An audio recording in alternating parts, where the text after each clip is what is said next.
은혜 받으실 말씀은 출애굽기 13장 17절에서 22절까지 말씀입니다. 출애굽기 13장 17절에서 22절까지 말씀을 다 같이 봉독하시겠습니다.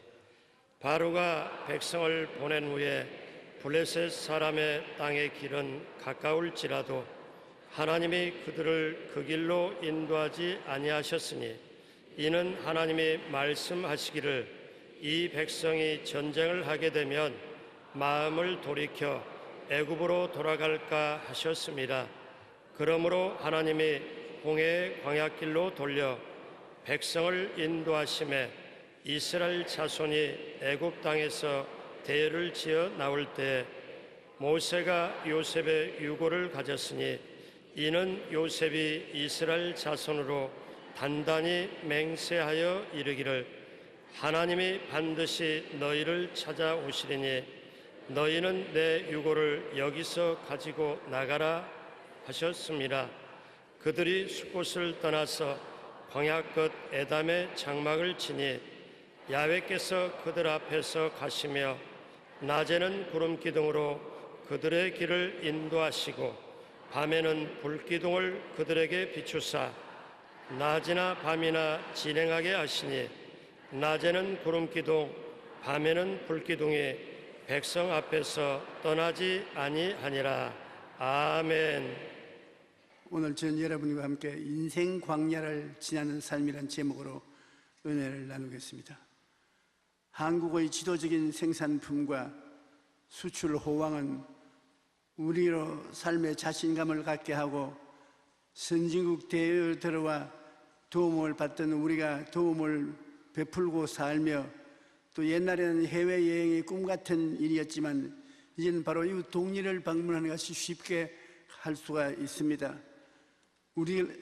그러한 때에는 우리나라가 자랑스럽게 말로 다 할 수가 없고 대한민국 국민이 되는 것을 감사하게 여겼습니다. 그런데 갑자기 이 웬일입니까? 시련의 한파가 파도쳐 오고 있습니다. 산업에서 생산하고 수출하는 무역 업무가 파리를 날리기 시작합니다. 일감이 없어요. 우리는 어떻게 해야 되겠습니까? 대량 실업이 눈앞에 나타나고 있습니다. 예수님께서 저들에게 먹을 것을 주라고 하십니다. 돈도 물자도 없는데 어디서 돈이 생겨나고 물자가 나타날 수 있을까요? 사람이 살아가면서 보는 것, 듣는 것, 말하는 것이 다 중요합니다. 그러나 그 중에서 가장 중요한 것은 다른 무엇보다도 보는 것이라고는 말할 수 있습니다. 연구 결과에 의하면 사람은 눈으로 본 것을 머릿속에 기억하고 그것에 따라 생각하고 또 그 생각을 따라 행동을 한다는 것입니다. 그래서 마귀가 인간을 유혹할 때도 보는 것을 사용했습니다. 창세기 3장 6절에 마귀가 하와를 꿰을 때 선악과 나무를 보게 만들었던 것입니다. 그 나무를 본 적 먹음직도 하고 보암직도 하고 지혜롭게 할 만큼 당스럽게 한 나무인지라. 눈으로 보는 것이 첫째요, 열매가 지혜롭게 만들어질 것이라는 생각이 들어갔고 결국 생각은 행동으로 옮겨서 선악과를 따먹게 만들고 마는 것입니다.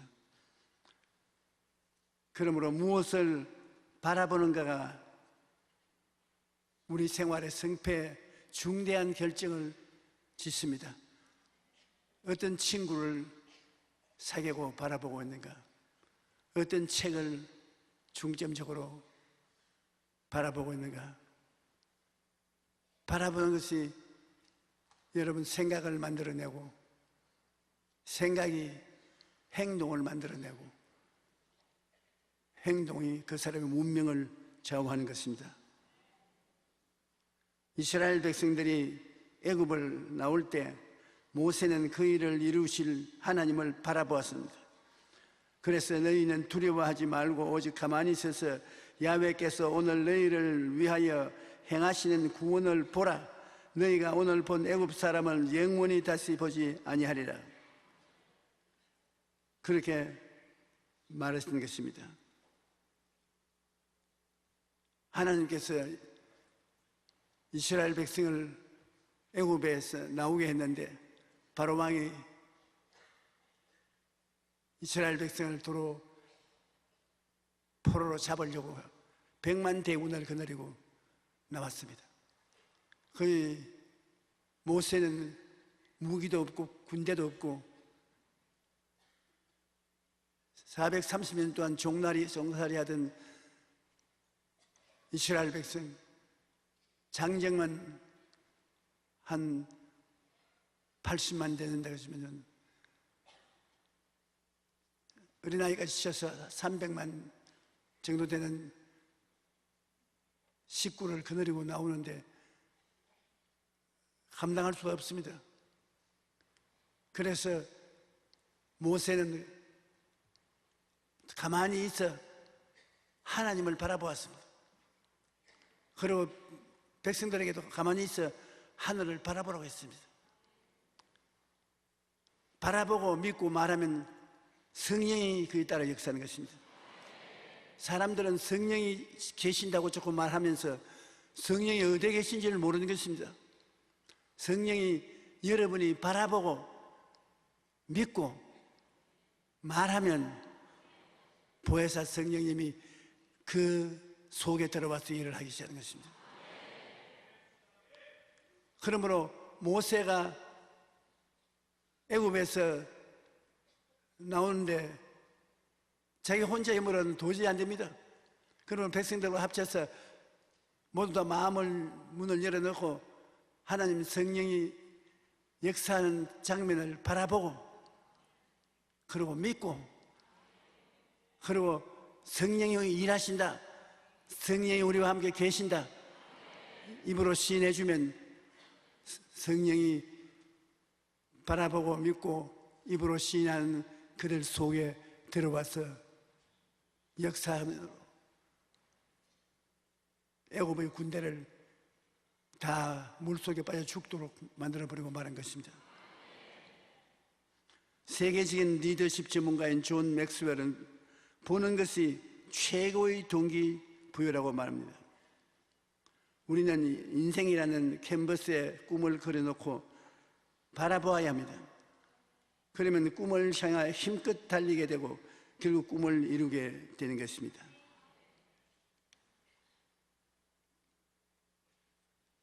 출애굽기에 나와 있는 하나님의 도우심을 보면 모세가 당황하여 질이 멸렬되어 가는 백성들을 거느리고 어찌할 바를 모릅니다. 애굽 사람은 전차 600대를 앞세우고 전군을 동원해서 이스라엘 도로 붙잡아 가려고 했습니다. 이런 돈 안 들이고 부려먹던 종들을 놔줄 수가 있느냐. 그런데 이스라엘 백성은 광야를 지나서 가나안 땅으로 가라고 하나님 말씀하셨습니다. 하나님이 도와줄 수 있는 유일한 길은 성령이 임하여서 삼아주는 것입니다. 그래서 앞에 구름 기둥이 있으면 뒤에 불 기둥이 있고 뒤에 불 기둥이 있으면 앞에 구름 기둥이 있고 당장 구름 기둥과 불 기둥으로 이스라엘과 같이 하나님이 계시다는 것을 보여주었지만 백성들은 그것을 보고 만족 못합니다. 마음이 혼비백산해 가지고서 차라리 종살이하고 사는 것이 좋았겠다고 말을 하는 것입니다. 의지할 힘을 얻어야 됩니다. 따뜻한 성령의 손길을 붙잡아야 되는 것입니다. 그럴 때 바라보고 믿고 입으로 시인하면 성령이 여러분 손잡고 나가는 것입니다. 여러분 가슴 속에 들어오는 것입니다. 저는 오늘 설교로 나오기 전에 바라보고 성령께서 교회에 오셔서 여러분 한 사람 한 사람을 도덕적으로 주시고 품어주시는 것을 제가 바라보고 믿고 기도하고 지금 성령이 여러분과 같이 계신다고 제가 말하기 때문에 지금 성령이 일하고 계신 것입니다.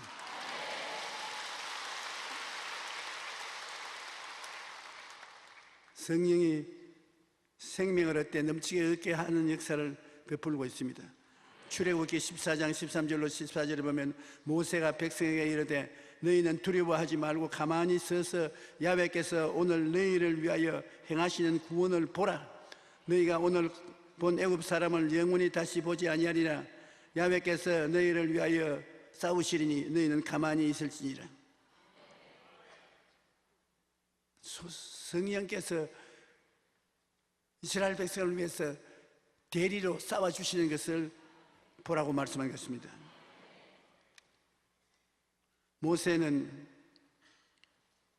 꿈과 믿음과 입술의 선언을 따르던 백성들과 함께 하나님의 구원을 체험할 수 있는 것입니다. 여러분 급한 일이 생기나고 꼭 기도 응답은 받아야 되겠고 어떻게 기도해야 될지 모르고 한 분은 고개를 들어 하늘을 바라보십시오. 그리고 기도해서 하나님이 붙들어 줄 것을 믿으십시오. 그리고 입술로 시인하십시오. 하나님이 나와 같이 계신다. 하나님이 나를 붙들어 주신다. 나와 함께 행하신다. 그렇게 하면 하나님의 성령께서 여러분 위에 운행하기 시작하는 것입니다. 그리고 기적이 일어나기 시작하는 것입니다. 창세기 보면 1장 2절에 땅이 공허하고 혼돈하며 흑암이 깊은 무에 완전히 못설 땅입니다. 땅이 공허하고 혼돈하고 흑암이 깊은 무에 있을 때 하나님의 신은 수면에 운행하시더라. 하나님께서 창조할 세계를 바라보시고 믿으시고 빛이 있어라, 궁창이 생겨나라, 만물이 생겨나라 명령할 때 성령의 역사에서 그것들이 다 이루어진 것입니다. 그러므로 여러분은 나 같은 사람 누가 그렇게 돌봐주겠느냐? 아니올시다. 성령께서 여러분 도와주기를 원하시고 있는 것입니다. 꿈을 꾸십시오. 꿈이 없는 백성은 망한다고 말했습니다. 왜냐하면 꿈이 없는 사람은 장 보러 가면서 장바구니는 안 가지고 가져왔는데 꿈은 여러분 인생의 바구니인 것입니다. 그러므로 꿈을 가지고 믿고 입술로 시인하면 성령이 여러분 따라가면서 열심히 바구니에 주워 담습니다. 교회 와서 예배 드리고 뭘 원하는 것 주워 담아서 가야지. 빈손들로 가면 어떻게 하는 것입니까? 오늘 여러분 예배 마치고 난 다음 기도하고 이 교회 나갈 때 하나님이 주섬주섬 주어서 믿음의 바구니에 담아주는 것 여러분 가지고 가야 되는 것입니다.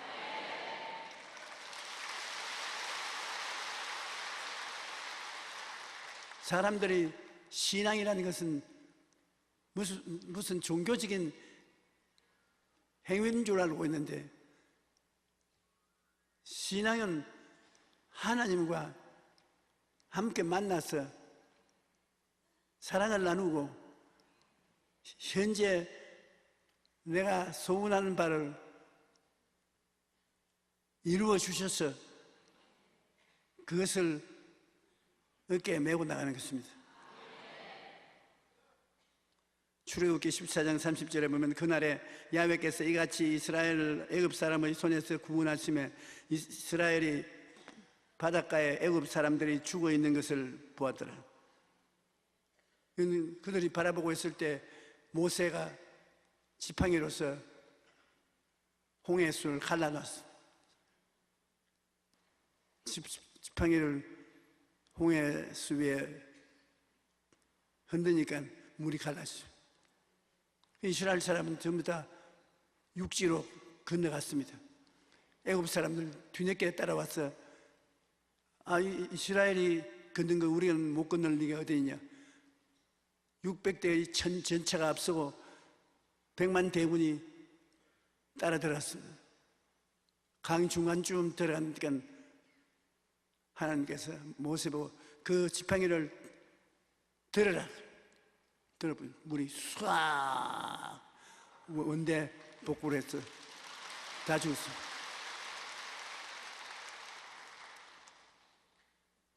그래서 신앙이라는 것은 천지와 만물을 지으신 하나님과 인생을 같이 하면서 마귀의 일을 멸하고 하나님의 일을 받아들이는 것을 말하는 것입니다.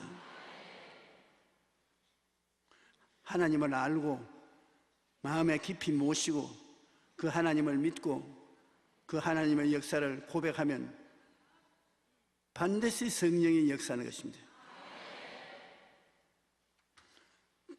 이스라엘 백성들이 홍해수를 건너서 수르 광야로 들어갔습니다. 광야면 나무 한 폭이 없는 진짜 광야입니다. 광야에 들어가서 3일간 행진을 했는데 물이 없어서 모두 다 목말라 죽을 지경인 것입니다. 출애굽기 15장 22절로 25절에 보면 모세가 홍해에서 이스라엘을 인도하며 그들이 나와서 수르 광야로 들어가 거기서 사흘을 걸었으나 물을 얻지 못하고 마라에 이르렀더니 그곳에 물이 썩어 마시지 못하겠으므로 그 이름을 마라라 하였더라.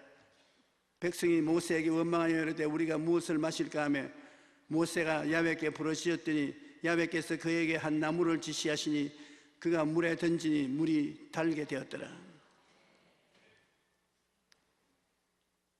극히 평범한 일도 하나님과 같이 하면 하나님이 해결해 주시는 것입니다. 사흘 길을 걸었는데 물이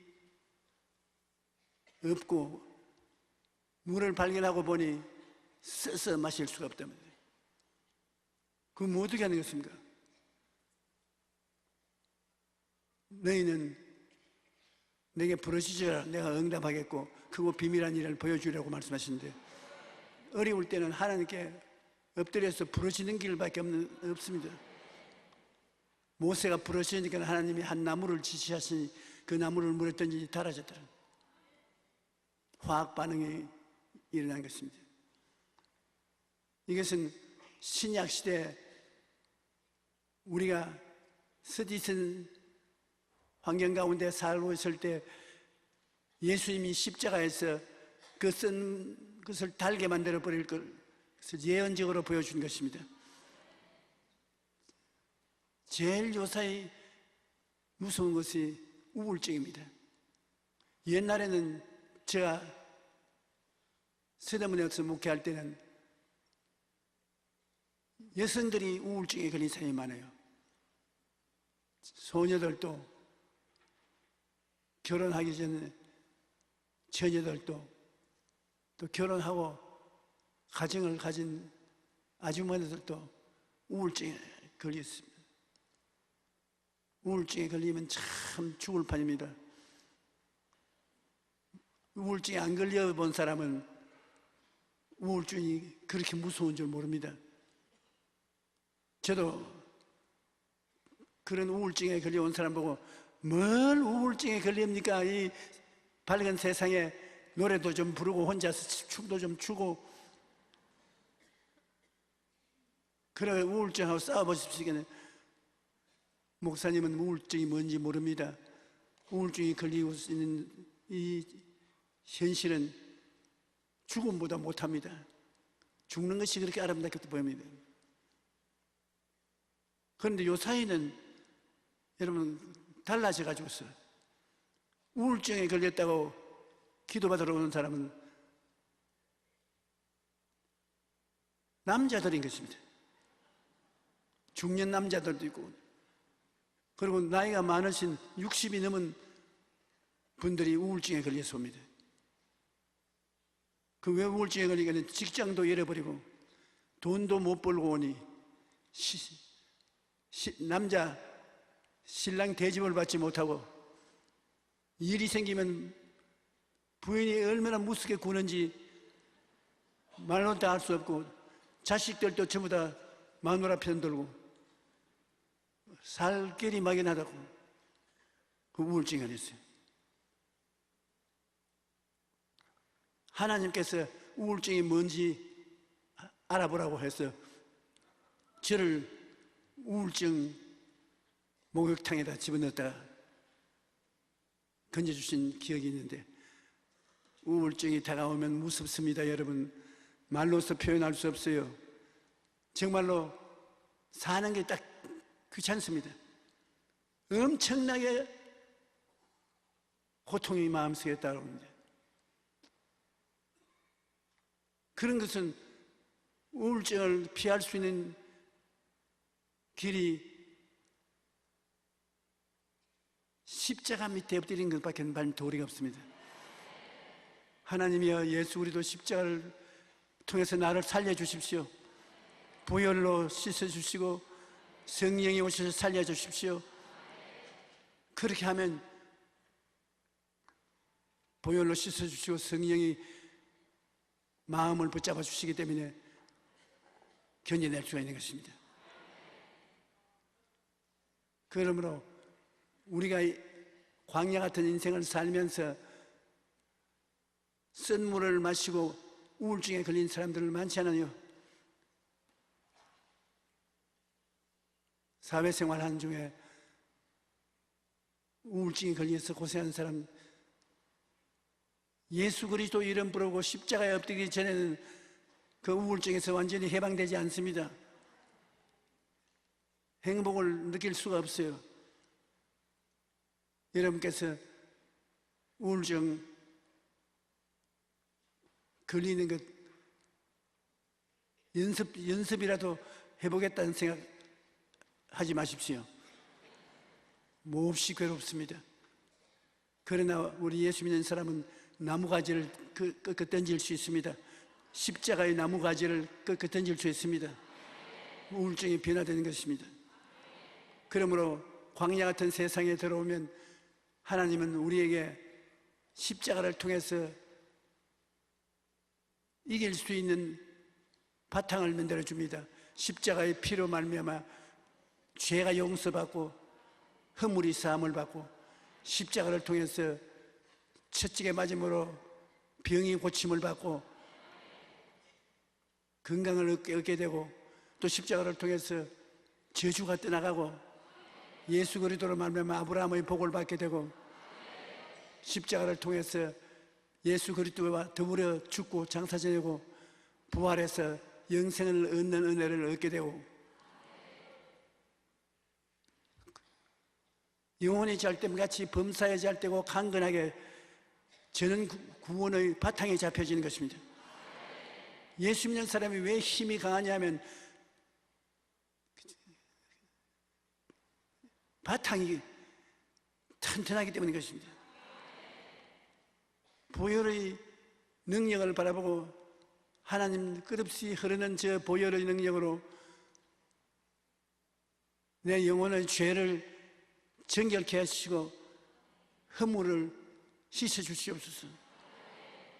영원한 보혈, 차별 없이 씻어 주시는 보혈, 그 보혈을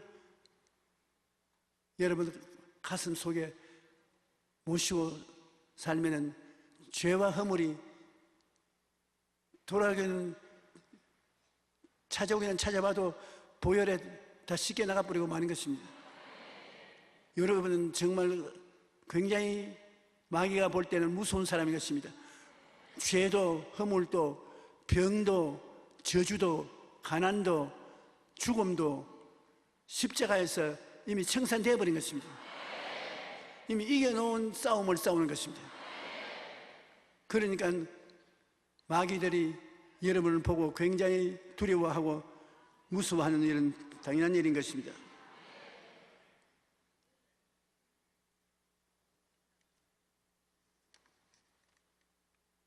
하나님께 순종하며 십자가를 바라보면 여러분 치료받습니다. 기독교는 병 고치는 종교인 것입니다. 예수님께서 요단강에 세례받으시고 30살에 목회 사역을 출발했는데 예수님이 3분지 2 목회 생활은 병 고치는 데 보냈습니다. 죄 사함을 주는 수보다 병 고치는 수가 더 많았습니다. 그러므로 기독교는 죄를 용서받는 종교고 그다음 병 고침을 받는 종교인 것입니다. 여러분 정말이지 주님께 나와서 예배드리고 집에 돌아가실 때 건강한 몸을 얻어서 가야 되는 것입니다. 왜냐하면 법적으로 여러분은 이미 2000년 전에 나음을 얻었습니다. 제가 첫째게 마지막으로 내가 병 고침을 받았다. 아주 법적으로 2000년 전에 이미 나았는데 그것을 내 것으로 소유하지 못하고 있다가 이제야 그것을 알고 합법적으로 내 것으로 주장하는 것입니다. 예수님께서 나 대신 덩어리가 갈갈게 찢어지도록 매를 맞아 질병을 다 청산했으니까 이미 청산한 것을 내가 소유하지 못하는 것은 참 억울한 것입니다. 오늘 여러분 어떠한 병이 있든지 그 병은 이미 예수님이 고쳐버린 병인 것입니다.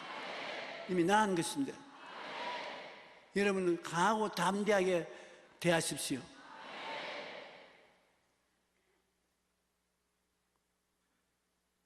출애굽기 15장 26절에 보면 이르시되 너희가 너희 하나님 나 야훼의 말을 들어 순종하고 내가 보기에 의를 행하며 내 계명의 귀를 기울이고 내 모든 규례를 지키면 내가 애굽 사람에게 내린 모든 질병 중 하나도 너희에게 내리지 아니하리니 나는 너희를 치료하는 야훼미라. 아예 우리 가정의사가 하나님이 우리 가정의사인 것입니다. 하나님의 성호가 야훼 라파인 것입니다. 야훼는 하나님 성함이시고 라파는 병고침을 말한 것입니다. 하나님은 우리의 모든 병을 다 고친 하나님이지. 그러므로 그 하나님께 끌어안고 주님이시여 나는 2000년 전에 덕분으로 이미 나았는데 그것을 몰라서 여태까지 아팠습니다. 아버지 감사합니다. 누리게 하시옵소서. 주님이 한번 허리를 치면서 똑똑히 믿어. 똑똑히 다 해줘도 못 찾아 먹는 건 어떻게 하나. 그렇기 때문에 성경의 시편 103편에 내 영혼아 야훼를 송축할지어다. 제가 내 모든 죄악을 사하시며 모든 병을 고치시며 내 생명을 파멸에서 구속하시고 인자와 긍휼로 관을 씌우시며 좋은 것으로 내 소원을 만족해 하사 내 청춘으로 독수리같이 새롭게 하시는도다. 얼마나 좋은 말씀을 주십니까? 사실 우리가 하나님 말씀을 자세히 공부하면 하나님께 감사할 일이 너무나 많습니다. 야훼는 나의 피난처요 요새요 의리하는 하나님이라 하니 제가 여러분 보호자가 되기 때문에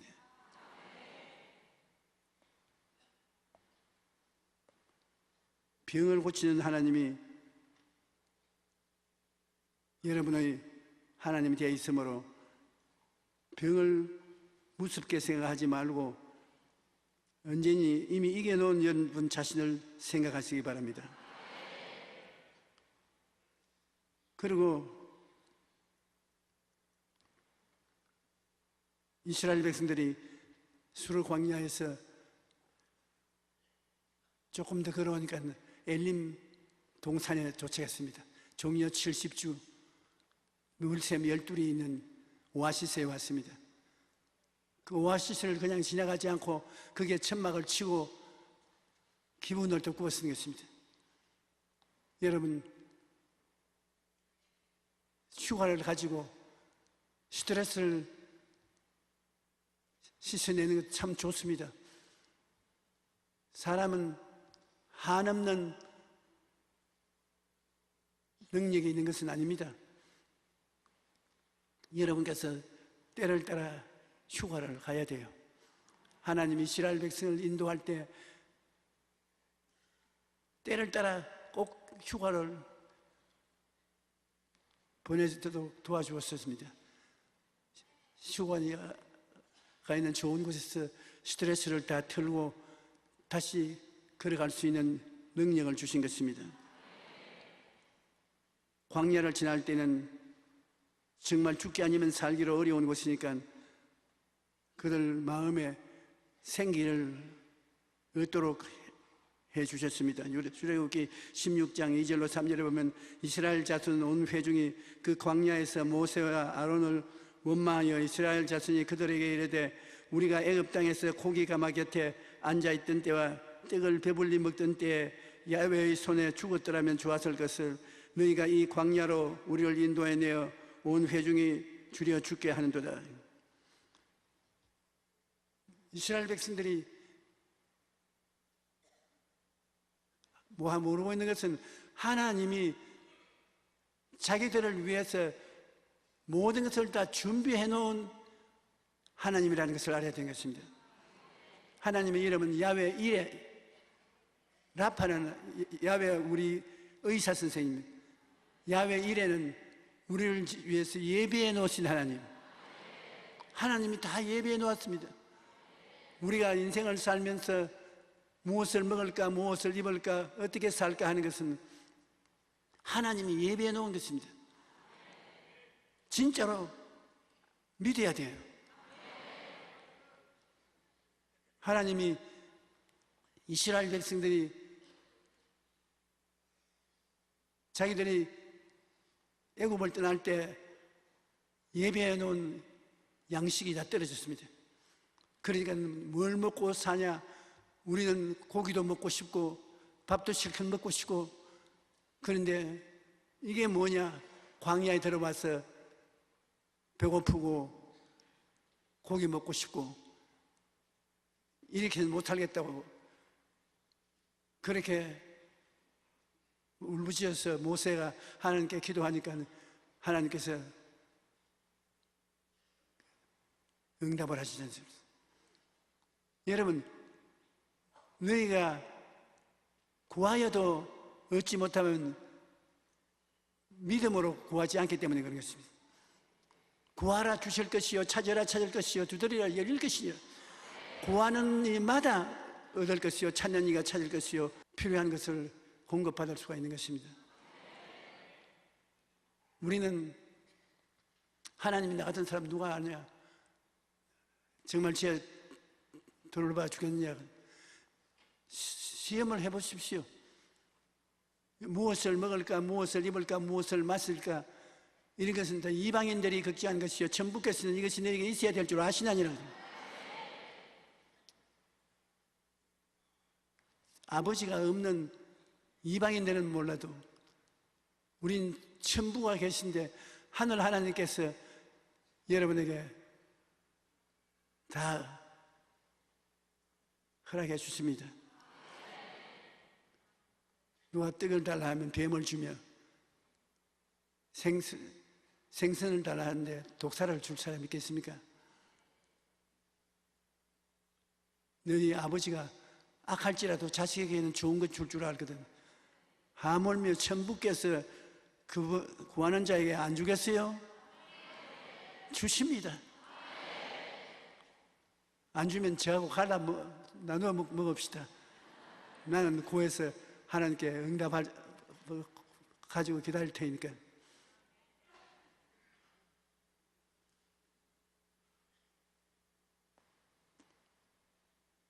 하나님께서 이스라엘 백성에게 말씀하기를 내일 아침에 일어나면 천막 주변에 나달 만한 만나가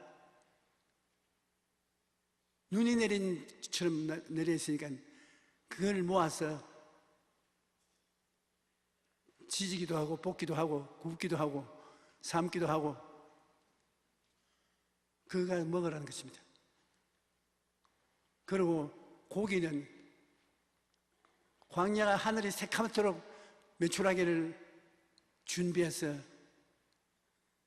진을 위에 떨어질 테니 그 주워가지고서 실컷 고기 파티를 하라는 것입니다. 얼마나 놀라운 일 아닙니까? 주님께서 만나를 통해서 밥을 먹고 메추라기를 통해서 고기를 만들어 먹었다고. 신약 성경에도 보리떡 5개와 물고기 2마리로 남자만 5,000명, 부녀자 기만 명을 다 먹였습니다. 우리 하나님 실력이 있는 하나님이신 것입니다.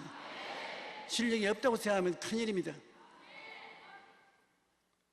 우리 대한민국 동포들이 더 많이 예수를 믿고 더 많이 하나님 앞에 나가면 하나님이 더 적극적으로 우리나라에게 복을 주셔서 우리가 빛난 자랑스러운 조국을 만들 수 있을 것입니다.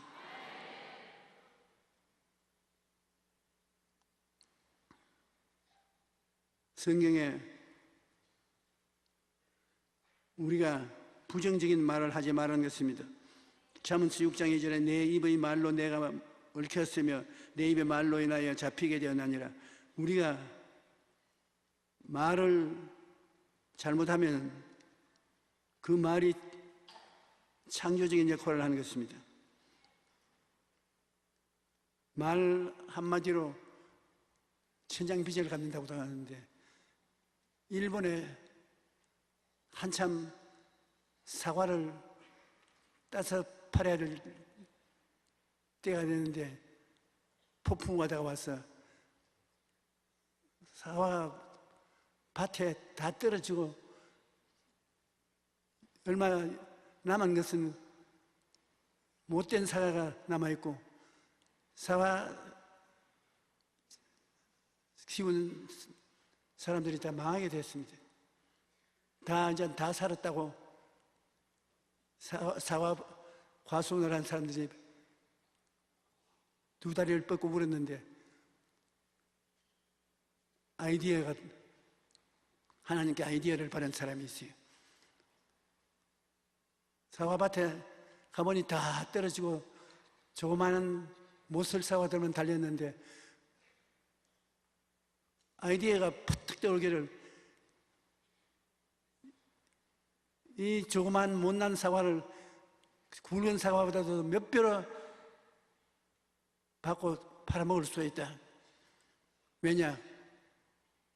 마침 고등학교 시험 치고 대학 입학 시험을 칠 때인데 안 떨어진 사과, 폭풍우가 와도 안 떨어지는 사과가 이게 있다고 그래요. 그러니 그 사과가 불튀듯이 팔리는데 값을 아무리 높이 불러도 불평하지 않아요. 잘 땐 때 사과보다 더 돈을 많이 벌었어요. 그게 과순을 가진 크리스찬이 그 이야기를 하는 것을 제가 들었습니다. 안 되기만으로 된 것이라는 것입니다. 말 한마디 잘해서 엄청나게 사과 장사가 잘 됐다는 것입니다. 어떤 일이 있어도 하나님은 우리의 피난처요, 요새요, 환난 중에 만날 큰 도움이신 것입니다. 구하면 주실 것이고 찾으면 찾을 것이고 문을 두드리면 열릴 것이겠습니다. 빌립보서 4장 13절에 내게 능력 주신 자 안에서 내가 모든 것을 할 수 있다고 말씀하시는 것입니다. 그러므로 여러분은 기도할 때 그 바탕으로 먼저 바라보고 내가 무엇이 필요한지 바라보고 그 다음 그것이 믿어지도록 기도하고 그 다음에 입술 고백을 하면 성령이 들어와서 일을 하는 것입니다. 마르다와 마리아의 오라버니 나사로가 죽어서 무덤에 들어간 지 나흘이 되어 썩은 냄새가 났습니다. 그런데 그 무덤가에 예수님이 마리아와 마르다를 데리고 와서 무덤 돌문을 옮겨 놓아라. 아이고 선생님, 죽어서 썩은 냄새가 나는데 이걸 옮겨 놓으면 어떻게 합니까? 내가 내게 말하니 내가 믿으면 하나님의 영광을 보리라 하지 않느냐. 믿음을 갖고 있어야 성령이 임하시는 것입니다. 꿈을 통하여, 믿음을 통하여, 생각을 통하여 성령이 역사하는 것입니다. 우리가 기도하는 것, 우리의 힘으로 뭐가 되려고 기도하는 거 아닙니다. 여러분, 기도는 성령이 들어와서 일할 수 있는 바탕을 마련해 주는 것입니다. 그 마르다와 마르다가 두 사람이 달라들어서 무덤 문의 돌을 옮겨 놓으니까 그 믿음으로 옮겨 놓았단 말입니다. 썩은 냄새가 확 나왔습니다.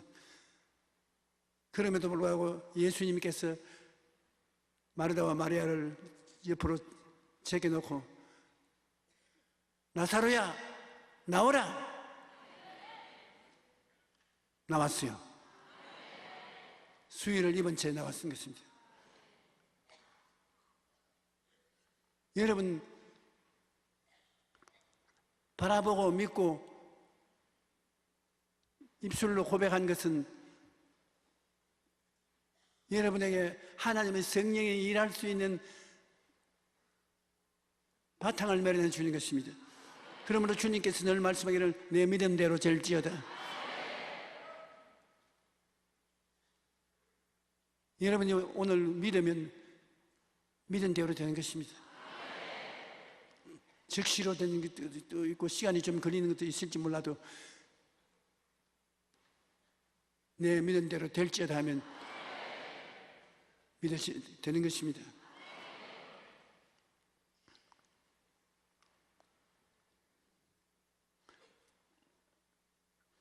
믿음이 없이는 하나님을 기쁘시게 못하느니 하나님께 나아가는 자는 반드시 그가 계신 것과 또한 그가 자기를 찾는 자들에게 상 주시는 이심을 믿어야 할지니라.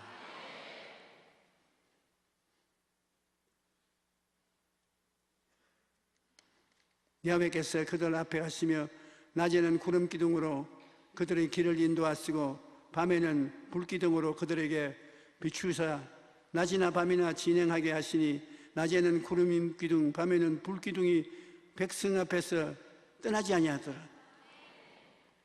주님이 우리를 그처럼 사랑하시고 돌보시는 것입니다. 이스라엘이 애굽에서 나와 광야를 지나 가나안 땅에 들어가기까지 하나님의 뜻이 계셨습니다. 그것은 이스라엘 백성을 고난의 학교에 입학시켜 고생을 통하여 하나님을 찾고 믿고 범사에 하나님의 역사를 시인하고 하나님과 함께 일하는 자가 되게 하려고 주님이 그렇게 한 것입니다. 그러나 하나님의 근본적인 뜻은 여러분 단단히 들어보세요. 예레미야 애가 3장 32절로 33절에 그가 비록 근심하게 하시나 그의 풍부한 인자하심에 따라 긍휼히 여기실 것임이라. 주께서 인생으로 고생하시며 근심하게 하시면 본심이 아니시로다. 베드로전서 5장 10절에 모든 은혜의 하나님 곧 그리스도 안에서 너희를 부르사 자기의 영원한 영광에 들어가게 하시니가 잠깐 고난당한 너희를 친히 온전하게 하시며 굳건하게 하시며 강하게 하시며 터를 견고히 하시리라.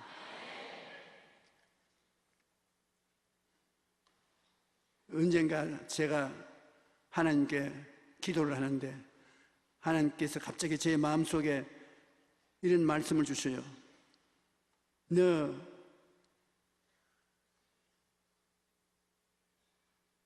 무병장수를 한다고 했지.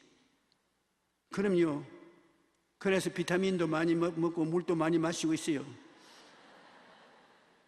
그래서 하나님이 무슨 말씀하시는가 귀를 기울였는데 하나님께서 네가 건강하고 장수하려면 비타민과 물보다 더 중요한 것이 있다.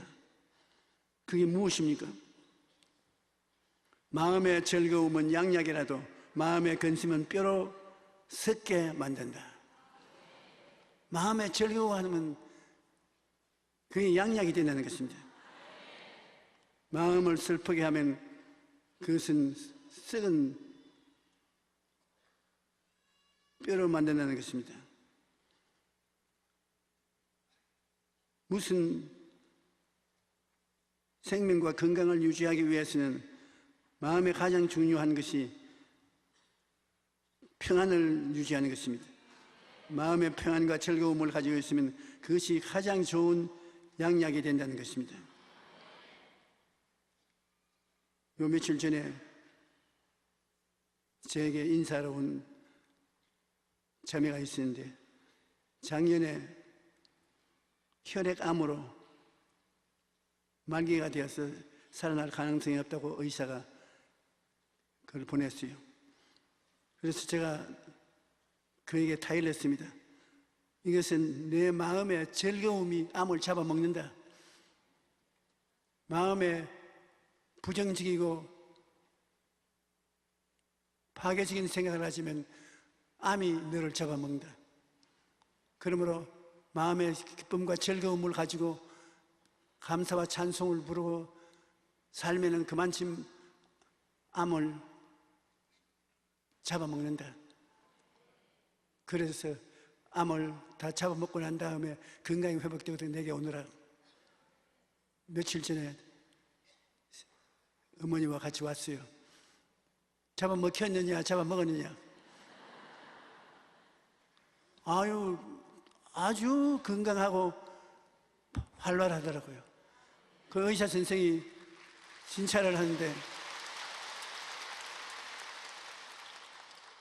6개월도 못 살 것이라고 했는데 암이 언제간데 없다고.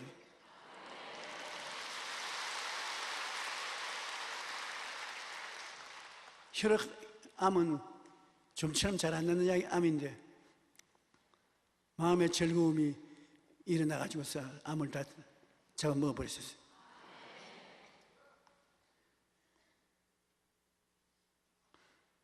용혜원이라는 시인이 있지 않습니까? 용혜원 시인이 성공노트라는 책에 이렇게 기록해 놓았습니다. 어려움이 닥치면 삼류 인생은 울어버린다. 이류 인생은 입술을 깨묻는다. 그러나 인류 인생은 웃어버린다. 그런데 고난을 당할 때 어떤 사람이 웃을 수 있습니까? 바로 하나님과 함께하는 사람입니다. 하나님이 함께 하시면 하나님께서 고난을 축복으로 바꾸어 주시기 때문에 어떤 상황에서도 웃을 수가 있는 것입니다.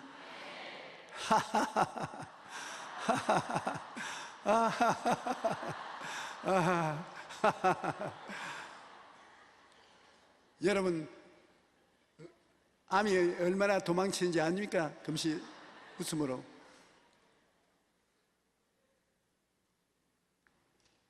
억지로라도 웃으십시오.